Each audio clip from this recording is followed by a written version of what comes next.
Olá pessoal, tudo bem com vocês? Meu nome é Maria Cardoso, sejam bem-vindos a mais um episódio do Citalks. E como estamos no mês de agosto, é um mês comemorativo de 1 ano de podcast, 1 ano de Citalks, então estamos fazendo aqui uma edição mais do que especial, né? É aqui uma edição dentro do estúdio aqui da Hub Fiel, dentro da Neoquímica Arena, né? Então, mais do que especial, não é mesmo? Olha a felicidade da criança. Ah, com certeza, né? É o diferente, né? Agora, fazer diferente. Quem diria 1 ano já, né? 1 ano de podcast. Mais 50 episódios. Mais de 50 episódios gravados. Quantas histórias bacanas. Muitas. Quanto nervoso, hein? Quanto nervoso a gente passou já até agora. Não, mas é muito bacana ver o quanto estamos evoluindo, não é mesmo? Né? Aprendendo sempre, com certeza, né? E eu vou até fazer algo diferente agora, tá? Vou fazer algo diferente. Eu vou ir lá pro final, porque nada disso seria possível se não fosse os nossos apoiadores, boa, não é mesmo? Boa, a gente não combinou isso, mas a gente não combinado.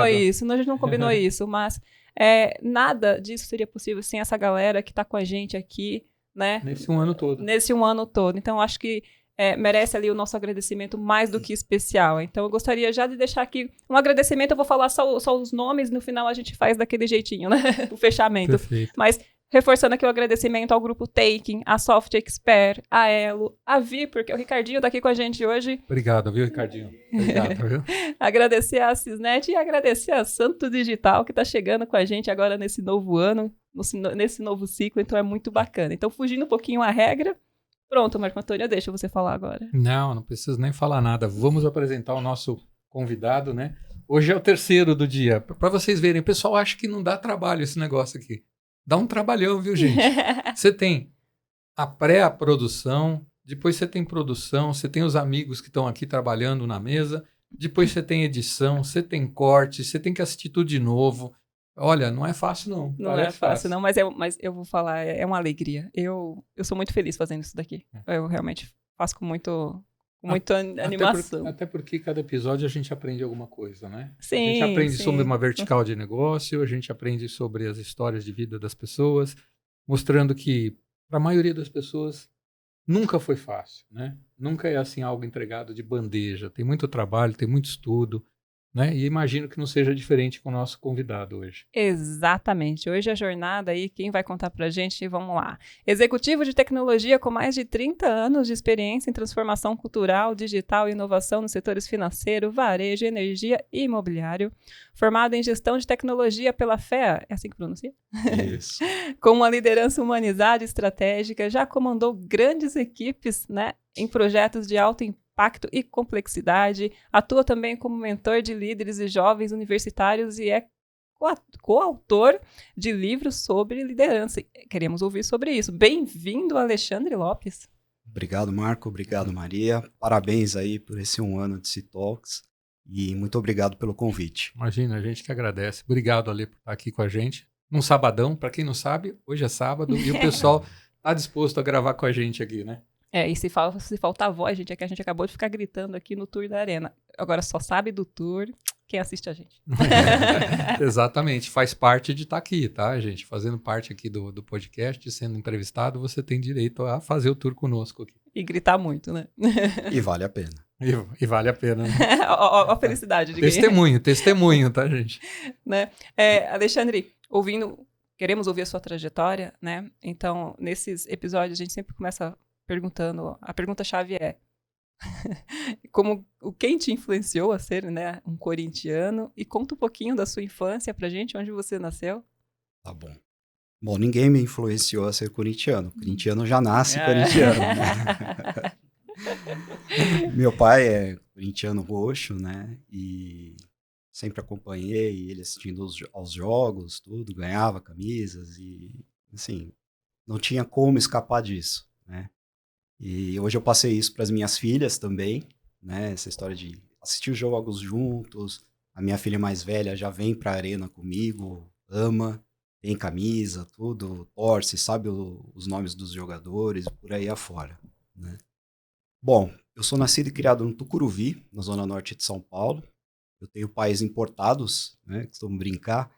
Minha mãe nasceu em Nápoles, na Itália, e meu pai nasceu em Viseu, Portugal, né? toda a minha infância foi no Tucuruvi, naquela época em que a gente podia brincar na rua, né? Jogava bola, bolinha de gude, empinava pipa, né? Enfim, aquelas brincadeiras de moleque que hoje raramente a gente vê. Infelizmente, né? Infelizmente, eu gostaria muito de proporcionar tudo isso que eu vivi para as minhas filhas, porque realmente eu acho que não tem preço, né? Mas assim, vamos lá, né? Faz parte da vida, as coisas vão Mudam, né? acontecendo e vão mudando. Eu sou casado, 12 anos, tenho 2 filhas pequenas, a Martina de 8 e a Chiara de 11, corintianos, claro. E tenho uma vida tranquila, né? Assim, a gente privilegia sempre os programas das meninas, né? Temos o nosso espaço também como casal. A gente viaja bastante, gostamos de ir para praia, enfim, viagens para qualquer lugar são viagens boas para gente. Muito Né? bom, muito bom. Alexandre, fala pra gente ali, como que foi o seu primeiro contato com tecnologia? Em que momento você falou assim, opa, peraí, eu quero fazer isso aqui. Gostei. Bem curioso. Bom, eu comecei minha trajetória com 13 anos de idade. Eu resolvi que eu queria trabalhar porque eu queria comprar as minhas coisas. Como todo adolescente, né? A gente vê os outros adolescentes, que tênis legal, que não sei o quê. Meu pai não tinha condições e falava, vou à luta, né? E ele não queria deixar eu trabalhar de jeito nenhum. Não, você vai ter que estudar. Tá bom. Só de bronca eu fui lá, arrumei um trabalho de servente de pedreiro. Durou poucos dias, mas eu fui. Aí meu pai viu que não tinha mais volta, ele falou, não, eu vou conversar com um amigo meu, e naquela época, muito tempo atrás, né, você conversava com um amigo, tem uma oportunidade aqui, né? Aí eu fui ser office boy numa empresa de contabilidade, começou a evoluir, aí eu fui para um banco, né? E nesse banco eu trabalhei como office boy da vice-presidência e do presidente.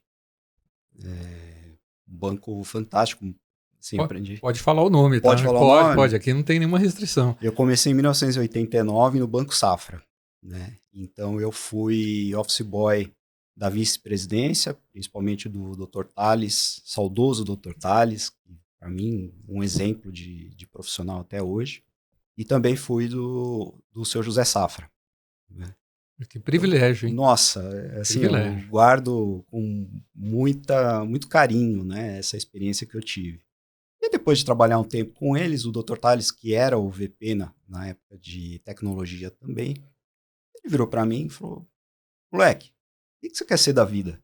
Naquela época podia falar moleque, né? Podia. Podia. Eu já contei essa história que me chamaram de moleque uma vez também. Ele, o que você quer ser da vida? Dr. Tales, eu tinha 14 anos. Eu gosto desse negócio de informática. Informática? Tá bom. Vai lá no CPD agora e procura pelo Marcelo. Bom, fui lá no CPD. O que você sabe de informática, de tecnologia? Nada. Aí começou o meu primeiro desafio da carreira, né? E agora, né? Será que os caras vão querer ficar comigo? Vou voltar a ser office boy? Não vou? Mas assim, eu fui muito acolhido pelo pessoal do data center. Antigamente a gente falava CPD. E aprendi muita coisa. Então eu fiz um job rotation, né? Passei por todas as áreas do CPD. Então eu comecei carregando fita, empurrando fita no carrinho. Pouca gente sabe o que é fita hoje, Sim. né? Era a IBM 4341, não? Exatamente. Trabalhei muito com o famoso cabeçudão, né? Eu não lembro, o 3270? Eu acho que era. Não 3270. Não lembro agora. E aí eu comecei a montar fitas, aí eu fui para esquedulagem, fui para a área de impressão e tudo mais, e eu comecei a ficar fascinado por aquilo tudo. E naquela época, era tudo mainframe, né? Então, você tinha aquelas salas, assim, gigantescas, com máquinas que hoje cabem dentro do nosso celular, né? Literalmente. Sim, com muito mais, inclusive, Com poder muito de processamento, armazenamento. E eu vi aquilo tudo, nossa, aquilo me dá, até me arrepia. Aquilo me dá me dá hoje um saudosismo, né? Impressoras a laser, né? Era a época mágica, né? Que as coisas estavam evoluindo. E aí, em um determinado momento, chegou um 386 no banco. Ele ficava dentro de um rack, assim, fechado, trancado. E a gente olhava... 3.500 a $5.000 nessa época, mais ou Nossa, menos, cada um. nem lembro quanto que era. Eu sei que a gente ficava ali olhando para ele como quem vai a uma exposição e fica olhando para um quadro, assim. Nossa, será que faz esse negócio? Olha que lindo. Oh, não, tá vendo ali, né? E aí ele foi para mim um marco, né? A partir do momento que eu vi o 386 na minha vida, eu falei, eu não quero mais sair disso. E foi evoluindo, foi conhecendo outras áreas. Depois eu fui para a área de sistemas, quando eu comecei, né, efetivamente a trabalhar com programação, e as coisas foram caminhando. Bastante interessante que você falou, tem uma similaridade aí com minha vida, né? Meu pai trabalhou em indústria farmacêutica durante muitos anos e ele me levava para trabalhar junto com ele finais de semana e às vezes até dias de semana, numa época em que isso era possível. E eu lembro que eu fui fazer uma visita, ele me levou para fazer uma visita ao CPD. E a partir daquele instante é que eu decidi com o que eu ia trabalhar. Exatamente o que você falou, assim, o impacto de olhar aquela sala grande. Primeiro que era a única sala que tinha ar-condicionado, né? Verdade. Né? Na empresa como um todo era geralmente a no única subsolo. sala. Né? E eu olhei aquilo lá, umas impressoras matriciais gigantescas, e imagino que o gerente da época, Augusto, que é um amigo do meu pai, trouxe umas impressões para mim, assim, de carrinho, né? Tipo uma Ferrari, feitas em caracteres, né? Sim. Jesus Cristo, vários assim. Eu falei, meu, se essa máquina faz isso, deve fazer muito mais. Como moleque eu tive esse pensamento, né? E depois, quando eu fui trabalhei em banco, primeira oportunidade, depois fui para uma indústria farmacêutica também, tentando seguir os passos de meu pai. E chegou o primeiro PC. E eu lembro dele colocado assim na área, era um por andar da empresa. Só que ninguém queria mexer naquele negócio. Parecia que todo mundo tinha medo de quebrar aquilo, né? E aí eu falei assim, esse negócio vai ser meu. Não vai ser de mais ninguém. Me peguei os manuais em inglês ainda, né? E tentei ler ali com inglês de escola de estado que eu tinha, mas tentei o máximo ali aprender e comecei a mexer com aquilo. Então a gente tem uma história relativamente parecida ali de encontrar tanto o grande porte quanto o PC ali pela frente. Dá uma saudade, não dá? Dá, viu? Dá. E nem foi o que a gente estava falando no episódio anterior. Nem imaginava onde isso ia dar. Quando eu olho em IA hoje, eu falo assim, gente do céu, eu não consegui imaginar que isso ia chegar nesse ponto. Imaginava que ia ser algo grande, mas não ao ponto que a gente está chegando. Uma loucura. Né? E parece que não tem fim, né? Não, eu só fico com medo que as máquinas tomem conta da gente agora, como no Exterminador do Futuro, para ser sincero. Acho que não vai acontecer. Acho que não, mas... Espero que não também. Aí, após essa experiência, como que foram as outras até você chegar ao primeiro cargo de liderança? Bom, eu comecei a fazer faculdade, né? Até então, nessa experiência, eu não tinha, né, o curso superior, era muito moleque ainda. E aí eu entrei para a faculdade, eu comecei tudo aquilo que eu vi na prática, na marra, fui aprendendo. Na faculdade você começa a entender o porquê das coisas, né? Porque no dia a dia você já está lá na frente, mas putz, eu estou executando, por que eu estou executando? Né? Qual é o sentido disso? E aí a faculdade trouxe um pouco, né, da história daqueles comandos, né, como é que você monta um banco de dados, como é que você usa lógica de programação e por aí vai. Bom, comecei a me desenvolver cada vez mais, fiz cursos fora e aí, né, você vai analista de sistemas júnior, né, pleno, sênior, naquela época tinha tudo, né, não é como hoje que todo mundo é analista sênior, né? E em determinado momento eu consegui uma oportunidade no Citibank. Isso, para mim, foi um outro marco na minha carreira, né? Um banco multinacional, né? Um banco americano. E um negócio curioso, eu sempre quando andava pela Paulista, eu olhava aquele prédio e falei, nossa, que fantástico, gostaria de trabalhar aqui. Mas assim, ó, coisas do destino. Fui para lá, e comecei a aprender um pouco mais de infraestrutura, né? Então, projetos de infraestrutura, naquela época não tinha uma área de arquitetura, que fazia os desenhos, né, e tudo mais, então a gente foi fazendo um pouco de tudo, né? E assim, não é que eu tive a vontade ou que veio assim e eu falei, não, eu quero ser líder, eu quero gerenciar pessoas. Não, isso foi naturalmente acontecendo e quando eu vi, eu já tinha um time de 4 pessoas. Eram 4 pessoas, um time pequeno, mas eu já gerenciava pessoas naquele momento. E aí, durante a minha trajetória no CIT, que foi uma trajetória muito rápida, eu diria,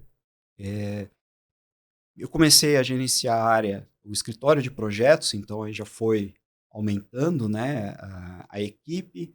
Depois eu peguei projetos estratégicos e assim foi. E aí veio o desafio principal no CIT, quando eu assumi, dentro da área de tecnologia, todo o projeto de expansão da marca no Brasil. Aí a brincadeira ficou séria, né? Nós estamos falando aí no auge do projeto, 120 pessoas, né? Aumentando capilaridade para o Brasil inteiro, abrindo uma financeira. Então foram mais ou menos 160, 180 novos postos, né, novos pontos de presença, onde eu tinha que fazer toda a gestão de orçamento, de pessoas, de terceiros. Eu reportava não só para o CIO, mas reportava também para a presidência, reportava a Latam. Então aquilo para mim era um negócio que era inimaginável, né, há 5 anos atrás, que dirá no começo da minha carreira. Então, foi uma forma, foi acontecendo naturalmente. E quando eu me peguei, olhei, me dei conta, falei, eu estou com 120 pessoas, isso é uma loucura. Trabalhava alucinadamente, porque, né, como todo projeto é para ontem, né, um orçamento milionário e reportes para tudo quanto é lado. Então, além de ter todo o cuidado de você se reportar, você tinha que ter o cuidado também com as pessoas, cuidado com o cronograma, né, cuidado com o dinheiro, com tudo. E foi uma experiência fantástica, assim. Foi praticamente 1 ano dessa expansão. O time todo, como projeto, ganhou um prêmio global e eu, individualmente, também ganhei um prêmio de reconhecimento global. Até não sei se hoje ainda tem, mas eu ganhei uma plaquinha lá em Nova York, né, como um dos destaques daquele ano. Então, para mim, aquilo foi uma conquista marcante e o Citi também é um banco que eu guardo assim com muito carinho. Foi uma escola maravilhosa para mim. Tenho muitos amigos até hoje e sim, só tenho carinho e agradecimento, né? Bom. Legal. Isso foi mais ou menos em que ano? Isso foi entre 2001 a 2010, 2011, por aí. Então foi uma trajetória grande no Foi Citi. grande, foi grande. Esse foi o principal projeto, né? Mas assim, tantos outros. Depois desse eu ainda participei aí da aquisição de uma corretora, então toda aquele roteiro, né, due diligence, avaliação e tudo mais, e Sim. colocamos para dentro também essa corretora. E banco sempre, e banco brasileiro, né, apesar de ser multinacional, mas o banco envolvido aqui no Brasil sempre teve muita tecnologia, muita segurança, né, teve sempre todas essas preocupações, por isso que a gente tem, quando a gente fala da comunidade de serviços financeiros, quando a gente olha para a tecnologia, é sempre de ponta, né? Já sempre foi de ponta, né? E foi o lugar que você mais tempo trabalhou ou não? Ou você teve outra experiência mais longa? Foi no Citi 10 anos praticamente. Foi uma escola, então, basicamente. Escola, Aí pensando na tua diria trajetória. que foi uma escola, foi uma faculdade, foi uma pós, MBA. um MBA, foi tudo. E depois do Citi você foi para... Bom, aí BBA, aí fui para o mercado imobiliário, trabalhei numa empresa que tinha sido adquirida pelo Grupo Carlyle, né, de investidores lá dos Estados Unidos. E aí voltei para o mercado financeiro, depois eu fui para o mercado de varejo, trabalhar com refrigeração, nada a ver, assim, nunca nem imaginava o que tinha por trás de um ar-condicionado. Mas aceitei o desafio, foi um desafio principalmente de transformação cultural, né? Foi um outro desafio muito grande, uma empresa aí de mais de 50 anos de mercado e em plena pandemia, né? Então, o que já era difícil ficou mais difícil ainda, né? E para ajudar, eu tive que mudar para Porto Alegre, né? Deixei minha família aqui para poder trabalhar em loco, enfim. E era uma época em que todo mundo tinha medo, ninguém tinha informação suficiente. Você pisava na calçada do aeroporto, você ia morrer de Covid, né? Então, era aquele pânico total. Como é que você faz uma transformação cultural num momento desse? Né? Muito difícil. Pessoas do time perdendo familiares, perdendo amigos, muita gente com problema de saúde mental. Chegou um momento que a empresa também precisou dar 2 passos para trás, porque era uma incógnita, né? Ainda mais se tratando de varejo, né? E eu também comecei a ter alguns problemas de saúde mental, porque eu não voltava para ver minha família, perdi alguns amigos, né? A equipe estava em frangalhos, assim, e uma coisa é você ter um problema no trabalho, né? Outra coisa é você começar a perder familiares e eu, todo ao seu redor, todo mundo falando, hoje 1.000 e tantos, amanhã tá. Então você acaba entrando em parafuso, né? Uhum. E aí eu voltei para São Paulo. Falei, não, vou dar uma desopilada agora. 2, 3 meses depois, aí eu fui para um outro desafio também de transformação cultural e transformação tecnológica. E ainda em fase de pandemia, mas a pandemia já estava, né, na descendente aí, já estava um pouco mais controlada. E foi um desafio cultural também, uma empresa de mais de 50 anos de mercado, que você tinha pessoas de longa duração, né, de muito tempo, e fazendo as mesmas coisas sempre, pessoas até muito boas, mas né, não exploradas, né, tecnicamente, enfim, de todas as formas aí no bom sentido. Bom, tudo começou em janeiro de 21, e aí fui conhecer o time e tal, a mesma situação que eu peguei em Porto Alegre. Então, pessoas também muito machucadas por conta da pandemia. Eu tinha gente no meu time que tinha perdido pai, irmão, uma loucura assim de cortar o coração. Aí eu comecei a pensar, né? Falei, como é que a gente lidera tanta gente machucada, né? Como é que a gente faz uma transformação cultural? Como é que eu trago tecnologia, né? Como é que eu faço essas pessoas se desenvolverem? Até a pandemia, poucas empresas elas trabalhavam de uma forma mais humanizada, né? E TI sempre foi aquela loucura, né? Vocês conhecem muito bem. Prazo Continua enxuto, sendo, né? continua sempre e sempre vai ser, Sempre vai né? ser, né? Mas, naquele momento, eu senti que a gente precisava dar um passo atrás para poder trazer as pessoas, né? E aí aquela forma de liderar naquela loucura do dia a dia, não, vamos aqui, vamos ali, não, vamos segurar um pouco, né? Eu preciso dar um pouco mais de acolhimento para o time, porque senão a gente não vai para frente, né?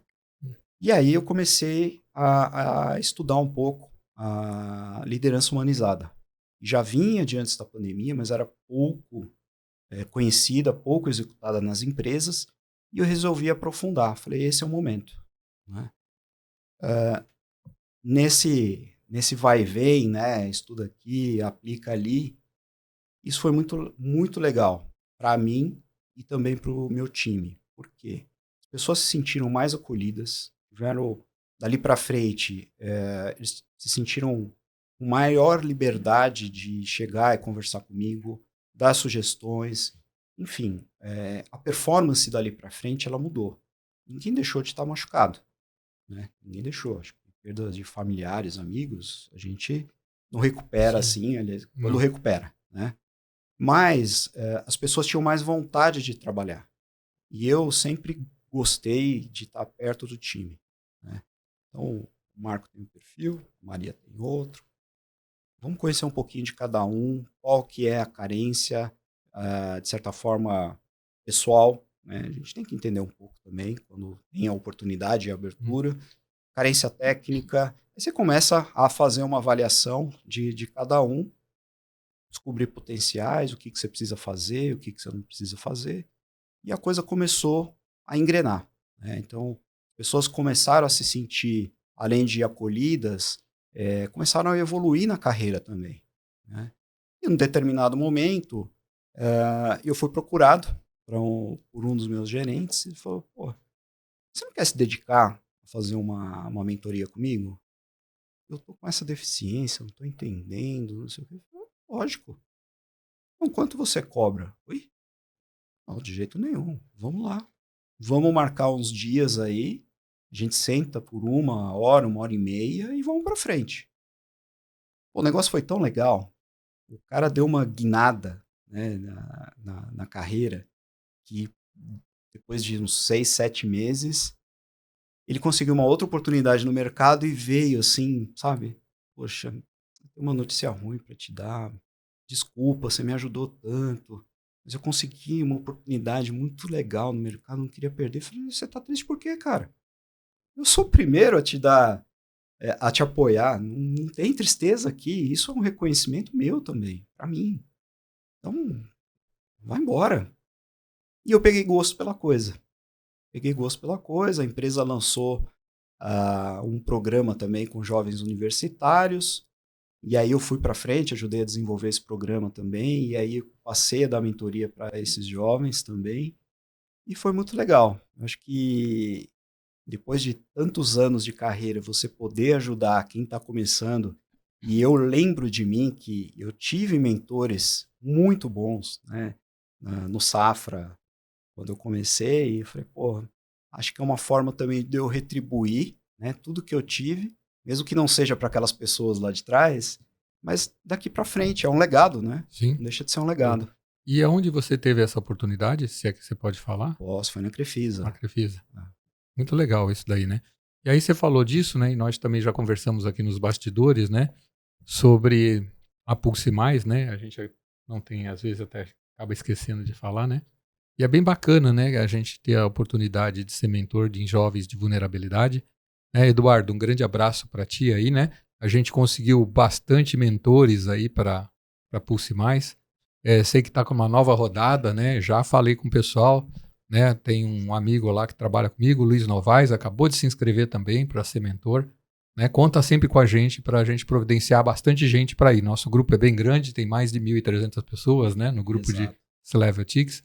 Vamos levar mais gente aí para ti, tá bom? Edu, parabéns, viu, cara? Baita trabalho, gostei muito. Foi a minha primeira experiência aí com vocês e nota 10. Inclusive, tivemos com o Kotak aqui, que também, né, é mentor aí. Bem bacana. Alexandre, no começo aqui, você falou um tema aí que eu acho que é importante, que é o que você, quando você entrou, né, você fez um job rotation ali dentro da empresa, para conhecer várias áreas, né? Fala um pouquinho pra gente o quanto isso é importante quando você tem ali as suas primeiras experiências, né? O jovem tem ali a sua primeira experiência, para ele não chegar dentro de uma empresa e ele ficar ali de repente parado dentro daquela área que ele começou, e o quanto é importante fazer exatamente isso, né, provar, digamos assim, né, de todas as áreas, né? Então, de repente, você tem um perfil mais para um jurídico, você tem um perfil mais para um financeiro, você tem um perfil, de repente, comercial. Então, fazer essa rotação, né, aí dentro de uma empresa, o quanto é importante e quanto isso impacta na sua carreira como um todo dali para frente, né? Para mim é uma forma de acolhimento, né? Quando você dá essa oportunidade para quem está começando a carreira, você dá a oportunidade desse jovem descobrir exatamente o que você falou. Eu sou do jurídico, eu sou do comercial, e eu dentro da área de tecnologia, eu me descobri na área de desenvolvimento na época. E eu estava dentro de um data center. Mas foi importante para mim conhecer ali os bastidores de tudo que acontece, né, quando você dá um enter fazendo alguma operação bancária. Então, você tem o sentido de tudo aquilo que você está fazendo na área de sistemas. Você sabe, né? E quando você dá a oportunidade para alguém, no começo de carreira, de, ó, isso aqui é a fitoteca, isso aqui é a área de impressão, isso aqui é um mainframe, olha isso aqui. Pô, eu pegava discos de mainframe que, de verdade, a gente chamava de panelão. Era uma coisa louca. Nossa, tem 4 megas aqui. Então você vai aguçando a curiosidade do jovem. Então ele não só descobre, não só aprende o que ele gostaria de fazer, como você também inspira, né? Porque é muito legal você estar trabalhando com alta tecnologia. O mercado financeiro, como você bem colocou, Marco, é tecnologia na veia, inovação na veia. Hoje, na verdade, quase qualquer setor, né? Assim, eu vejo, né, assim, primeiro, que a carreira de TI hoje tem várias abrangências, né? Sempre teve e agora tem muito mais. Além disso, né, tá cheio de oportunidades. Tá cheio de oportunidades para quem é curioso, né? Quem quer aprender. Então, eu acho que é uma área que, inclusive, podia transformar mais o país, né? Se a gente tivesse, independentemente de lado partidário, mas se a gente tivesse um investimento forte em educação para a tecnologia, porque hoje a tecnologia está embutida em todos os negócios e em todas as frentes do negócio, né? Eu falo que no passado pediam para a gente assim, você tem que entender do negócio, o que é uma fala verdadeira. Sim. E agora eu falo o inverso também. Você também tem que entender de tecnologia ali na ponta. Porque tem tantas possibilidades, tantas opções de softwares, aplicativos e etc., que cada um pode usar para aumentar a sua produtividade e olhando para dentro da empresa o que ela pode melhorar em termos de eficiência operacional, que é impossível você não encontrar uma solução, né? Hoje, todos os boards das empresas têm um cara de tecnologia.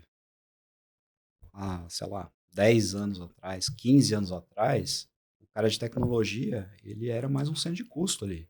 Ninguém enxergava o potencial dessa área, ou se enxergava, putz, segura lá, porque senão vão me pedir mais dinheiro. Né? E outra coisa importante, né? Tem muita oportunidade hoje, mas principalmente para os jovens que estão chegando, se você não tem uma oportunidade, crie. Corra atrás de uma oportunidade. Né? Não espere cair no colo. E como é que você cria oportunidade? Sendo curioso, né? Fazendo os contatos, aproveitando onde você trabalha, mas mais do que tudo, você tendo um objetivo na vida. Né? O objetivo, acho que eu brinco que move montanhas, né? Se você quiser. É o famoso, coloque seu papelzinho na geladeira onde você quer que você vai alcançar, né? É isso aí, olha todo dia para ele. E de preferência mire bem longe, porque se você errar o alvo, você ainda vai chegar alto, né? Exatamente, é isso. O segmento financeiro é um segmento mais desafiador, né? Mas quais pontos, assim, na sua visão, quais os desafios, né, diferem dos segmentos mais tradicionais? Bom, regulatórios e segurança da informação. Né? Eu não quero fazer uma analogia aqui tosca, mas a área de saúde mexe com pacientes, mexe com vida. Né? E a área de tecnologia no mercado financeiro mexe com o dinheiro das pessoas. Né? Então, assim, são dois tipos de pacientes, vamos dizer, críticos. Né? Se você, na área de saúde, não dá atenção para o paciente, não medica, né? Não está preparado para os primeiros socorros, para todos os scripts ali a serem seguidos, a mesma coisa é para o mercado financeiro. Né? Então, a área de segurança da informação, ela é extremamente crítica e é uma guerra de gato e rato. Né? Então, assim, é uma área que nunca vai parar e a gente vai estar sempre, por mais que você consiga prevenir muitas coisas, você ainda vai estar atrás do que tem de ruim no mercado. E a questão dos regulatórios, hoje, eu vejo como mais tranquilo. Para quem viveu os anos 90, né, os anos de inflação altíssima, meu Deus, agora, uma loucura. Você lembra da época que se acordava numa segunda-feira e cortou três casas decimais da nossa nota? Lembro da época em que congelou, congelaram os saldos, tinha até um limite que você podia usar de dinheiro. 50 conto, mais ou menos. Uma loucura. E assim, eram regulatórios todos os dias. Eu lembro porque impactava todo mundo. Implementação do ARV, você viveu isso aí, cara? Nossa senhora. Não, assim, o pessoal acha que as coisas são difíceis hoje, né? Mas assim, o pessoal chora de barriga cheia. Pessoal, para quem não sabe, né, acontecia isso assim, aparecia num canal de televisão aos domingos, notícia nova, Brasil corta a moeda, notícia nova, Brasil implementa o ARV, a partir de amanhã, todo mundo, a moeda tem que ser dividido por não sei que valor. Era um negócio absurdo. Era isso. Remarcação de preços, né? E sempre por trás disso ainda vinham várias regras. Então, o governo, eu nunca esqueço, era literalmente da noite para o dia. Eu cansei de trabalhar de madrugada fazendo atualização do sistema. Sim. Era uma loucura. Hoje, nossa, mel na chupeta. Alexandre, fala um pouquinho dos projetos aí na sua carreira que são mais marcantes para você, sejam porque foram ali desafiadores, sejam porque teve uma conquista ali muito importante, muito interessante. Tá. Bom, eu falei do Citibank, né, da expansão das filiais, dos pontos de presença, mas o mais marcante da minha carreira, que foi uma quebra de paradigma, não dentro da empresa, mas para o mercado como um todo, foi a construção do Banco Original, né, que foi o primeiro banco digital do Brasil, se não me falha a memória, o quarto no mundo, e ninguém sabia o que era um banco digital. Eu nunca esqueço, eu participei de da primeira reunião, estava lá o CEO do grupo e o CEO do banco, né? E aí, conversando, tal, de repente ele virou e falou assim, nós vamos construir um banco digital. Olha para o outro olha para um, né? Do que vocês estão falando? Que raio que é um banco digital, né? Ninguém sabia, não tinha a menor... Não passava pela cabeça, naquela época, você fazer uma abertura de conta sem entrar na agência e fazer o cara crachar, né? O que nós vamos fazer, gente?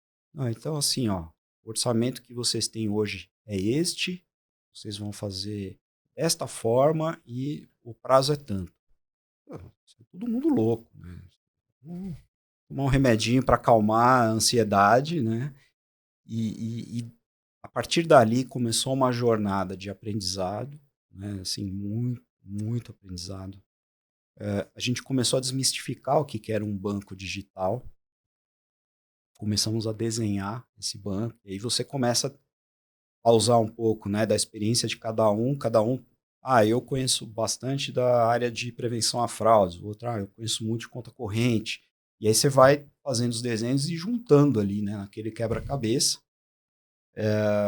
Tinha muita coisa que cada caixinha ali tinha muita especificidade e tinha muita coisa já pronta no mercado, mas que não se enquadravam para um banco digital.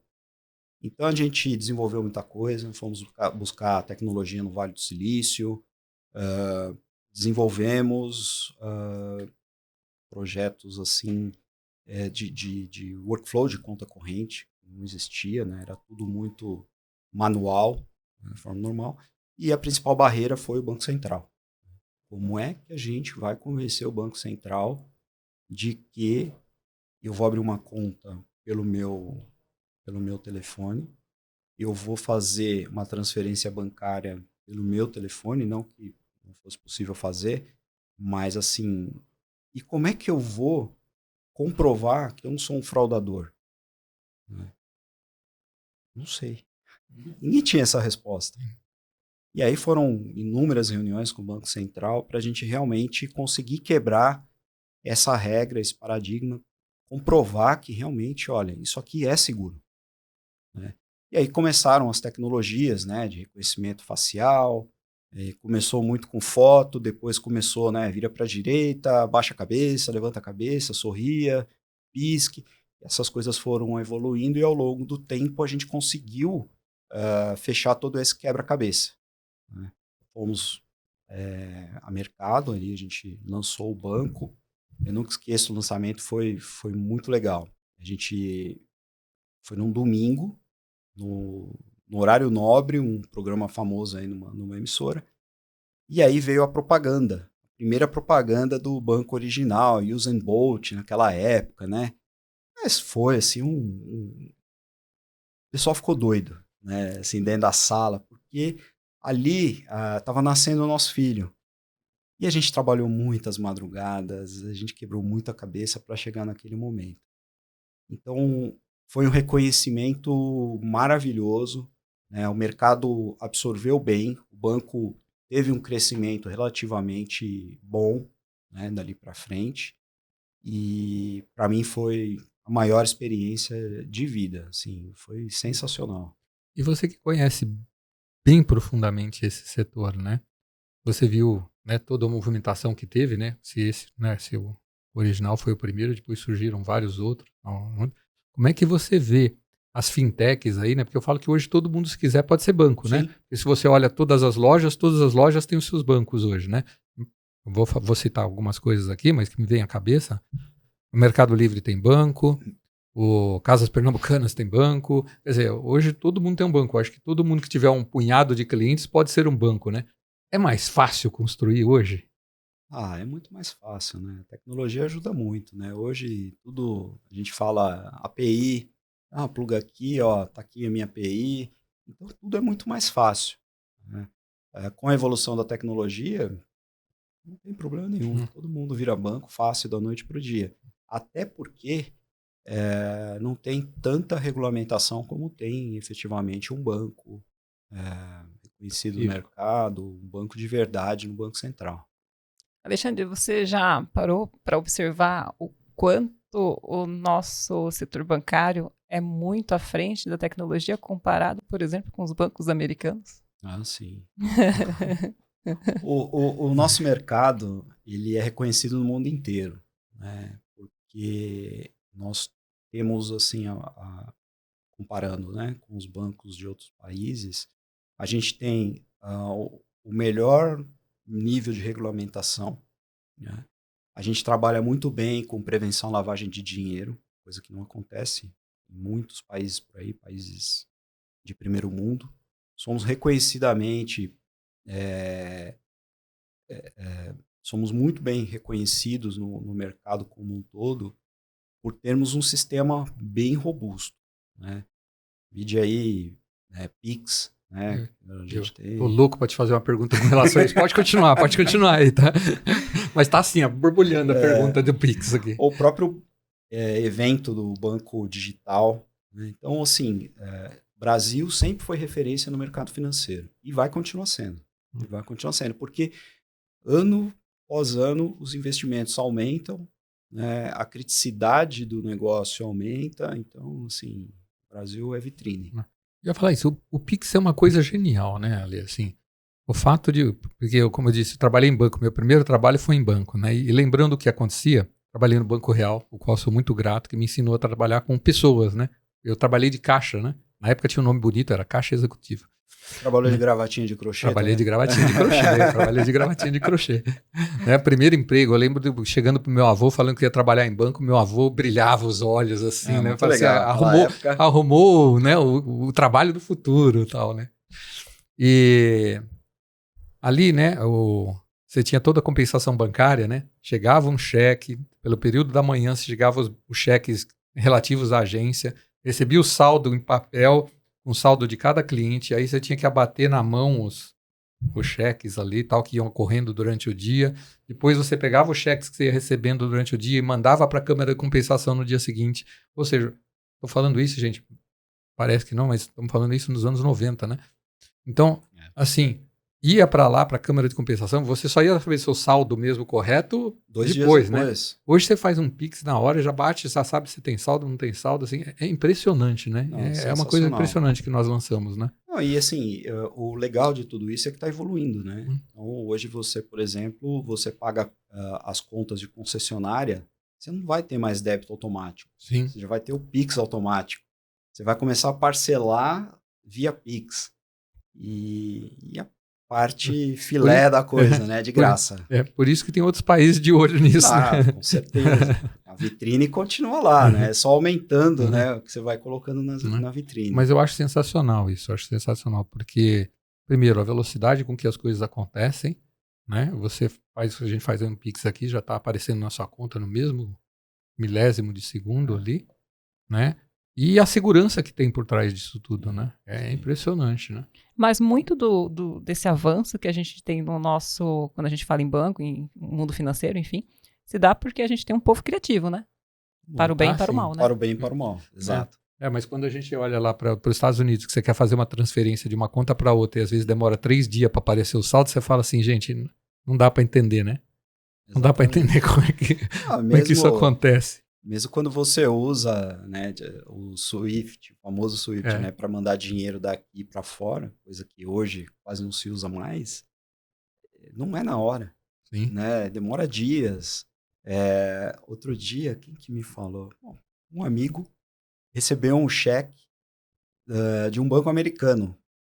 Ele veio me mostrar e falou, não, isso aqui eu preciso botar no LinkedIn, né? Isso aqui eu preciso botar no Instagram. Ainda existe cheque nos Estados Unidos. Sim.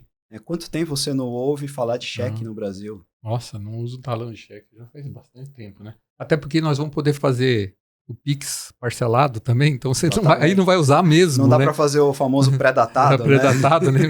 Que é uma outra invenção brasileira, né? O pré-datado, né? Você fazer um cheque que Exatamente. você punha a data. Que não valia Não nada, porque valia o cara nada. podia depositar. Exato, né? Porque se o cara depositasse, acabou, né? Acabou. Lembra, a gente abastecia o carro e tinha lá promoção na época da inflação, né? Bombando. Não, pague com cheque para 10 dias. Você entrava no rotativo do cheque. Exato. Né? O cheque tinha rotativo, né? Exatamente. Tá vendo? O brasileiro é criativo. Muito. Brasileiro não sabe, mas se quiser domina o mundo. Alexandre, quais as suas expectativas aí de tecnologias para o futuro? Bom, inteligência artificial. Né? Só se fala nisso, não tem outro assunto na área de tecnologia. A grande questão da inteligência artificial nesse momento é a ética. Né? Na verdade, são algumas questões. Né? Ética, como é que você vai usar isso? Né? Como você colocou agora há pouco. O brasileiro usa inteligência para o bem e para o mal. Né? Então já tem muita gente utilizando para o mal. Né? E o limite disso. Né? O limite. Até onde eu posso chegar com a inteligência artificial? Ninguém sabe responder. Né? Eu já vi aí alguns profissionais no LinkedIn, especialista em inteligência artificial, engenheiro de inteligência artificial. A gente não conhece isso. Não desmerecendo, eu acho que tem muita gente que já está anos-luz lá na frente, mas assim, não vejo. Eu falo que isso aí foi que nem a LGPD. Me diz aí quantas mensagens de e-mail você recebeu quando saiu a lei, com especialistas, né? Exatamente. Um mês depois tinham centenas de especialistas, desde pessoas da área de tecnologia como da área jurídica. Assim, nunca vi tanto especialista na minha vida. É isso mesmo. Né? E nunca ninguém tinha implementado, na verdade, um projeto. Não tinha a menor ideia. E voltando aqui na questão da inteligência artificial, a gente pode absorver muita coisa boa disso, né? Então, vamos falar da parte boa, né? A parte ruim vamos deixar para lá. O ramo de saúde, muita coisa legal acontecendo, muita coisa legal. Evolução de remédios, análise. Eu vi um case num evento que eu fui.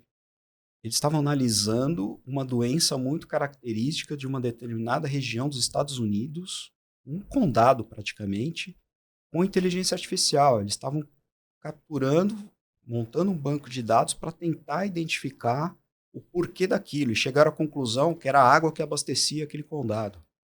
Então, assim,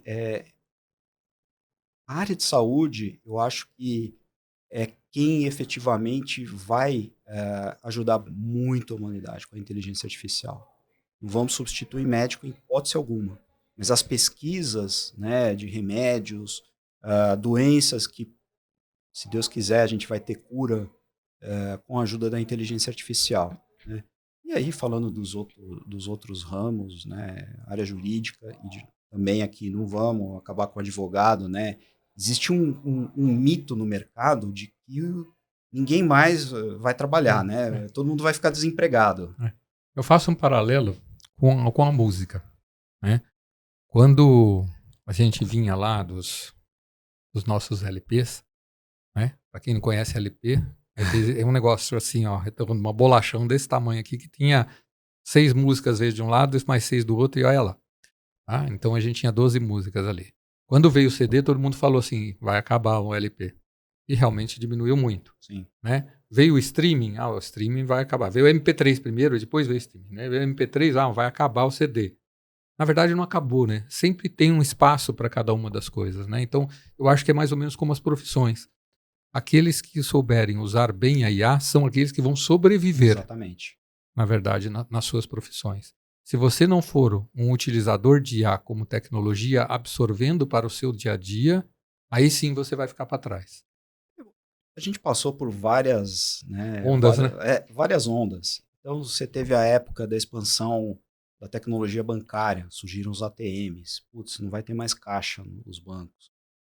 Internet, e-mail e sistemas que foram evoluindo com o tempo, que Quem perdeu efetivamente espaço no mercado foi quem ficou parado. Porque você vai mudando de posições, né?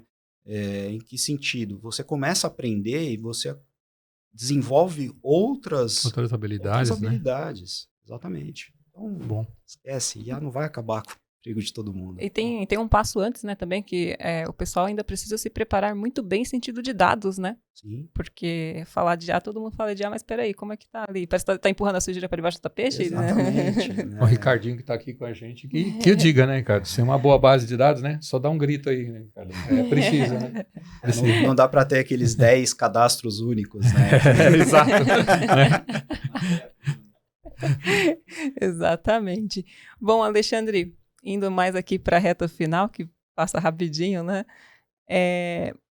Fala aí, conta pra gente o que você faz aí quando você não tá pensando em trabalho, o que você faz aí pra dar aquela relaxada, além de assistir o jogo do Corinthians. Do Timão. Bom, eu privilegio muito a agenda das meninas, né? E quer queira, quer não, é uma agenda pesada. Pesada, ainda mais com duas, né? E a gente viaja bastante pro litoral, eu gosto muito de interior. Falando de esporte, eu sou um amante do rodeio, adoro. Não judia de boi, não judia de touro, pelo amor de Deus. É um negócio muito sério, muito levado a sério. Gosto de futebol e gosto muito de Fórmula 1. Então, sempre que eu tenho oportunidade, eu assisto. Gosto muito de vir na arena, né? Já tenho a minha parceirinha aí, a Chiara, que vem comigo. Todo ano eu vou assistir o Rodeio de Barretos. Então, assim, a gente tenta mesclar um pouquinho de tudo, mas eu diria que 70% hoje da agenda é com as crianças. Bom. Importante. Alexandre, eu vou contar para você aqui agora como que os seus times, seus pares ali que já trabalharam com você, como eles o veem, tá? Arquivo confidencial. Tem que colocar a musiquinha aqui. Pedir pro Henrique colocar a musiquinha de... Coloca lá. Coloca inclusive a faixa, Henrique, arquivo confidencial. Alexandre Lopes é um líder visionário e altamente estratégico, reconhecido por sua capacidade de transformar desafios em oportunidades por meio da tecnologia. Com uma trajetória sólida e multifacetada, destaca-se pela habilidade em conduzir grandes times, com empatia, foco em resultados e espírito colaborativo. Sua competência em liderar projetos de alta complexidade, promover inovação e fomentar ambientes de aprendizado é amplamente admirada por colegas e liderados. Além disso, sua postura ética, compromisso com o desenvolvimento de talentos e visão de futuro o tornam uma referência no ecossistema de tecnologia e liderança. Uau! De arrepiar. E não tem nada inventado, né? Tem IA na história, com base de dados. Base de dados que existem, de verdade. Existe, a gente só não conta a fonte, mas... Que legal, obrigado. É um segredo nosso esse aqui. Muito bom escutar isso. E, Alexandre. Parabéns, viu? Parabéns. Obrigado, Marco. Obrigado. Exatamente, parabéns. E quer deixar um último recado aí pra galera? Seja para os jovens, seja para a família, ou para todos. Eu acho que para todos, mantenha os seus valores. Né? Independente de onde você está, mantenha os seus valores. Tenha objetivos na vida. Atingiu um, vai para o 2. Atingiu 2, vai para o 3, mas nunca pare. Né? Nunca pare. Então, valores, objetivos e tenta deixar um legado, né? Eu acho que a vida sem legado não tem graça. Então, como é que eu posso deixar um legado? Olhando, né? Hoje, mentorando jovens, né? Eu quero mais que esses jovens que eu tenho mentorado, que daqui a X tempo, né, se tornem grandes executivos. Possam estar aqui como você, como grande executivo, sendo entrevistado também, né? Por que não, né? Muito legal. É isso, né? Muito legal. E assim, acho que é importante também, né? Eu não tive oportunidade na vida. Se você não tem oportunidade, cria. Vai atrás. Você falou uma coisa, eu vou dar mais uma esticadinha aqui antes de você finalizar. Que é uma coisa que muita gente falou e falou desde o primeiro episódio. Olhe que oportunidade elas existem, né?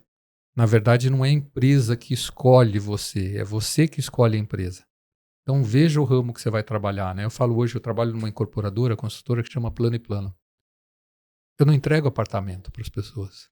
Eu entrego sonho, entrego dignidade para as pessoas. Então, olha bem onde você quer trabalhar que você vai conseguir. Mira as empresas que você quer e você vai conseguir. Tem um amigo, Ismael, né, Ismael? Começou como pedreiro e hoje é engenheiro do Google. Olha Então, aí. são coisas que dão satisfação pra gente de ver assim. Quem se esforça consegue chegar lá, né? É isso. Acho que a vida sem suor, você não chega a lugar nenhum. E como diz Fernando Rostock, aproveita as oportunidades. Exatamente. Fernando, um grande abraço, Fernando. Tá na hora de você voltar. Fizemos 1 ano, só não sei se eu vou trazer você aqui na arena. Será que você aguenta esse baque aqui? Não. Boa. Tá desafiado, hein? Alexandre, muito obrigada pela sua participação aqui com a gente. Espero que você tenha gostado, né, de toda a experiência, desde do tour. Espero que tenha sido bacana. Foi muito bom. De novo, parabéns aí pelo primeiro ano, que venham tantos anos aí pela frente, né? Foi um prazer imenso, muito obrigado, eu adorei, não só o tour, mas também o nosso bate-papo aqui. Sucesso para todos nós. E antes de você encerrar, Por favor. vou lembrá-la pela milésima, 200ª, 30ª, 400ª vezes. O Marco, ele me lembra, mas eu esqueço. Gente, aqui são os presentinhos aqui, né? Oba! Do Citalks, junto com os nossos apoiadores. Obrigado. Então, antes mesmo aqui, né, de falar dos apoiadores. Então, tem um presentinho aqui do time Citalks, tá? Muito obrigado. E aproveitando a oportunidade também, gostaria de agradecer aí aos nossos apoiadores que tornam esse projeto possível e está sempre aqui junto com a gente. Então, gostaria de agradecer ao grupo Take, né, projetos personalizados, Talent Acquisition, Digital Workplace e parceiro oficial da Oracle. Agradecer a Soft Expert, né, plataforma eSuite com vários componentes BPM, GED, Workflow, ESG, GRC e muito mais. Agradecer a Elo, quando a gente fala de serviços nas plataformas SAP e Thomson Reuters. Agradecer a Vipor, Business Analytics e Gestão de Dados. Ricardinho está aqui com a gente. Agradecer a Cisnet, Soluções em Infraestrutura e Segurança, e agradecer a Santo Digital, né? Quando você fala ali em transformação digital em nuvem, parceiro oficial Google. Certo? Perfeito. Bom, vocês comentaram, mas reforça a questão da Pulse Mais. Pessoal, se você quer ser mentor, a Pulse Mais dá treinamento para você ser mentor de jovens, né, em vulnerabilidade social. É um trabalho muito gratificante, como o Ale falou aqui. Nós temos aí um grupo com mais de 1.200 pessoas no nosso grupo de gestores de tecnologia. Vale a pena, gente. Assim, é um jovem que você ajuda agora esse ano, que amanhã vai fazer diferença no mercado de trabalho para nós mesmos, inclusive, que somos gestores. Nós precisamos de muita gente. Gente, vem aqui com a gente fazer esse trabalho. O treinamento está aberto aí para todo mundo. Vale muito a pena e, assim, eu sou muito grato por ter tido essa oportunidade de poder ajudar um jovem a se tornar aí um grande executivo no futuro. Eu não tenho dúvida disso. Com certeza. Gente, muito obrigado e até a próxima. Hein? Muito obrigada pela participação de todos. Não esqueçam de curtir, comentar, compartilhar e sigam o Alexandre no LinkedIn. Até a próxima. Valeu, tchau, tchau. Obrigado, gente.